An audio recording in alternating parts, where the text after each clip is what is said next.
Satu, salam KKBPK. Sehat semangat luar biasa. Oke.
Bismillahirrahmanirrahim. Assalamualaikum warahmatullahi wabarakatuh. Selamat siang dan salam sejahtera bagi kita semua yang saya hormati, kita cintai dan kita banggakan Bapak Kepala Perwakilan BKKBN Provinsi Kalimantan Timur yang selamat datang ya ada di samping kami Bapak Ibu sekalian, Pak yang kami hormati Pak Dibio beserta seluruh jajaran dari BKKBN Provinsi Kalimantan Timur. Selamat datang Pak di Kabupaten Berau. Alhamdulillah Bapak sudah selamat menginjakkan kaki di bumi Badiwakal, bumi nan sanggam Pak. Nan sanggam. Sanggam itu bahasa Berau cantik, tapi sehat, anggun, daerah aman dan manusiawi. Hari ini sesuai dengan jadwal kita bahwa kita mengadakan pertemuan dengan rekan-rekan PKB dan beliau Bapak memberikan pengarahan kepada rekan-rekan kami pahlawan keluarga berencana. Jadi PKB itu pahlawan keluarga berencana. Jadi bukan penyuluh lagi, jadi pahlawan. Nah ini, jadi di dalamnya itu masuk banyak hal yang pahlawan ini memang kriterianya banyak. Jadi kata pepatah, kata nama, kata sayang. Saya lebih dulu memperkenalkan kami dan rekan-rekan saya sendiri Pak Haji Rohaini, kebetulan November 2017 dilantik menjadi Kepala Dinas Pengendalian Penduduk, Keluarga Berencana, Pemberdayaan Perempuan dan Perlindungan Anak. Bapak Kepala BKKBN Provinsi Kalimantan Timur. Ya mungkin sekilas saja yang dapat kami sampaikan. Kami mohon dengan sangat ada arahan dari Bapak kepada rekan-rekan kami untuk menjadikan motivasi dan semangat dalam melaksanakan tugas di kecamatan, karena mungkin kita tahu semua bahwa Berau kondisi geografisnya pedalaman pantai pesisir. Jadi pedalamannya itu mulai sudah pesisir itu daerah Maratua dan Pulau Derawan, kemudian daerah pesisir juga termasuk Tabalang dan sampai ke Bidung-Bidung. Daerah tengah adalah Gunung Tabur, Sambaliung, Teluk Bayur dan Tanjung Rendep sendiri. Jadi yang di lingkungan kita ini ada 4 kecamatan, kemudian yang ke arah pesisir ada 5 dan 2 juga di Maratua dan Pulau Derawan, pedalaman ada 2. Terima kasih pertama untuk Ibu Kadis karena saya bisa difasilitasi dan saya memintakan dia bisa nggak Bapak? Sangat bisa saya. Karena kalau saya ketemu PKB ibaratnya saya ketemu dengan habitat saya. Saya dari PKB juga, ya, jadi saya tahun 86 diangkat jadi pegawai negeri PKBN. Saya semua jenjang dari bawah sudah deh, yang namanya CPNS, kemudian staf pengawas PLKB, itu masih ada staf pengawas, lalu jadi diangkat jadi PLKB, kemudian jadi pengawas, jadi kasus sudah lah yang jabatan paling bawah sampai yang sekarang ini udah. Jadi pengalaman lapangan tidak usah kita saling menanyakan karena sama-sama permainan kita. Karena saya agak pesimis juga. Ini Gurau ini andalan semua di sana kan pencapaiannya di PB itu baru di posisi 15% di bulan Mei. Itu berarti dia nomor 4 dari bawah. Ya.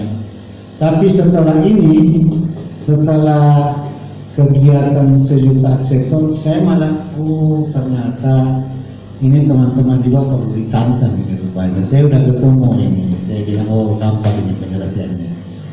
Dan biasanya kalau PKB kalau berjalan biasa-biasa, rasa-rasanya itu bukan PKB yang handal itu, karena kan ada pepatah ini kan kita di sekitar kita kan apa ya, sungai semua ya, laut ya.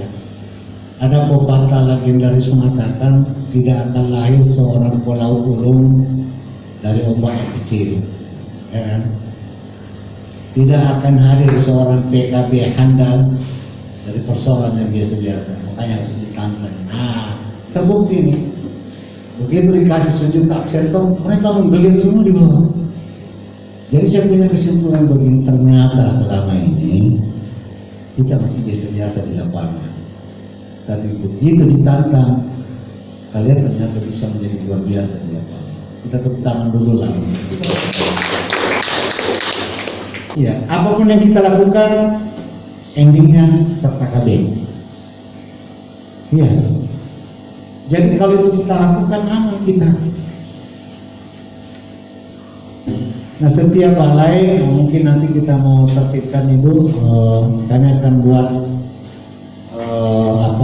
format paten untuk setiap balai yang di dalamnya itu mencakup semua aspek. Kita ambil dari pendataan. Di satu kali tampil semua dari sini. Berapa penduduknya, berapa busnya, berapa peserta KB-nya, apa yang digunakan, berapa anak remaja, semua clear di situ. Dan kita cukup satu dari tempat. Setiap pertemuan dipanggil PPKRS, itu yang jadi acuan kita, menerangkan itu. Ditambah satu format PPM target kecamatan terselesai sampai tingkat dusun. Ketika mereka diundang di sini kan ada honor yang mereka terima, ya kan? Ketika datang membuat laporan di sini, itulah yang kita bedah dan selesai itu. Akhirnya mereka tertata, ingat manusia itu sifatnya senang dikompetisikan, dan itu naluri itu. Begitu dulu kita sama-sama, ya ibu ternyata ini masih ada 8 ya, targetnya belum ya, yang lain sudah ibu, pasti dia tertata. Dan semua orang punya rasa harga diri. Rasa harga diri di situ pasti dia pertaruhkan. Dari aspek psikolog, kira ibu sudah pelajari juga itu.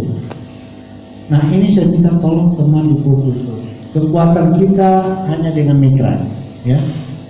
Kekuatan kita, maka selalu kita bilang kita tidak bisa bekerja sendiri. Kita ganti sekarang ini, pegang baik-baik. Kader kita pegang baik-baik. Tokoh masyarakat, tokoh agama, ayo kita bergandeng. Babinsa, Bimas, Babinsa Bimas, ayo kita dalam semua. Kita satukan langkah, satukan irama, dan insya Allah kalau kita merasa satu, semua bisa kita selesaikan. Kita sampaikan dulu apa sih kepentingannya kami untuk mereka. Seseorang akan mengambil keputusan ketika hal itu ada maknanya untuk dirinya. Kalau tidak, jangan harap. Makanya penyuluhan itu diperlukan pengetahuan. Teman-teman sekalian, saya ingin mengingatkan kembali, kita ini kebetulan ditakdirkan untuk mengerjakan pekerjaan sejak orang lahir sampai masuk ke liang lahat, ya. Kita ditakdirkan untuk begitu. Oleh karena itu, tidak ada alasan kita untuk tidak menyentuh semua elemen masyarakat, semua kelompok umur. Karena kalau kita bicara tentang BKB, pasti orang yang punya anak balitanya, ya. Bicara tentang BKR, keluarga yang punya anak remaja. Jangan lansia, bicara tentang keluarga yang punya lansia. Pendekatan kita adalah keluarga. Sekali lagi, pendekatan kita keluarga. Beda dengan instansi lain. Kalau sosial langsung ke yang bersangkutan, ke sasaran itu, ya. Kalau BKB, pendekatan kita adalah keluarga memiliki anak balita, memberikan pengetahuan edukasi kepada mereka tentang bagaimana pembinaan pola asuh, asa dan asi untuk anak, pola tumbuh kembang anak.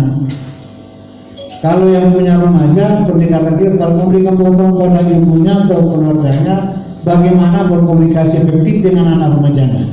Karena ingat, anak remaja yang kemudian liar dan harus keluar rumah setiap saat, tidak merasa betah di rumah, ada komunikasi yang salah antara orang tua dengan anak. Kita ini semuanya rata-rata sudah orang tua. Tolong, bukan zamannya sekarang kita ditakuti oleh anak kita, bukan. Lewat itu, masa kami itu. Tapi zamannya sekarang bagaimana anak remaja itu, anak-anak kita itu menjadi sahabatnya kita. Karena kalau menjadi sahabat, dia bisa nyaman. Kalau Anda mengasihi orang-orang tercinta di belakang di rumah, maka disiplinkan diri untuk perlakuan yang tadi itu, masker, cuci tangan, jaga jarak. Jangan mereka menjadi korban karena kita. Ya, kita jangan bekerja konyol. Kita coba aturi taat itu, dan kita bekerja tulus dengan susah.